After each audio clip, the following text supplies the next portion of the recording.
Are you sitting on the bench?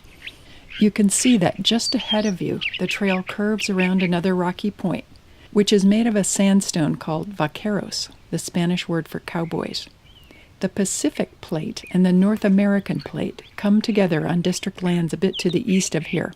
We're on the Pacific Plate, just west of the San Andreas Fault.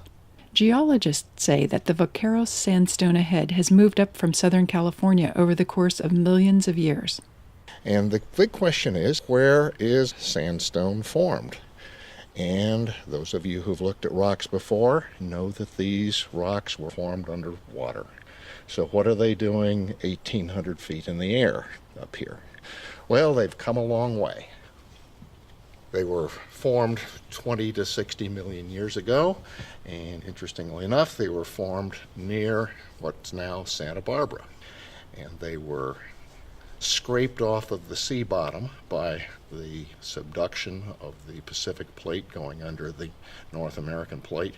And then about 200 million years ago, the San Andreas Fault formed and carried everything that was down near Santa Barbara up north, up into the San Francisco area.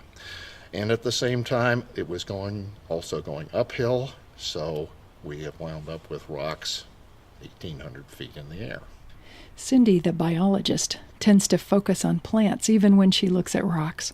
As we walked toward this outcrop, she pointed out a small bay tree, a coffee fern, a native pea, and a ceanothus, all somehow surviving in the sandstone. Why would the plants grow out of the cracks in the rock? Why don't they just grow out in the grassland? Plants pick places to grow where they're going to grow well. And some of it has to do with water and soil, and some of it has to do with competition with other plants and competition from the herbivores, the plant-eating animals. If they can grow in a crack in a rock, they have less competition with all those other grasses that like the easy conditions in the grasslands. Maybe they'll actually do better in the rock. Sometimes Cindy's curiosity gets her into trouble. A couple of minutes ago, she was showing me the iris-like leaves of a soap plant that was growing right along the trail. Now the soap plant is just resprouting up from the base, and it has these long blades that come out, and they're sort of wavy on the edge. That's how I notice it. So what I'm doing is, whoo! What was that? Oh, ants. It was an ant. Okay. An ant colony. What I was doing, and this is really interesting, what I was doing is I was brushing all the dead oak leaves around from the base of the soap plant because I wanted to show the base, the bulb of the soap plant. But while I was doing that, I disturbed some chaparral ants. See how big those ants are? 3/8 of an inch. And the front part of their body is red and the back part of their body is black.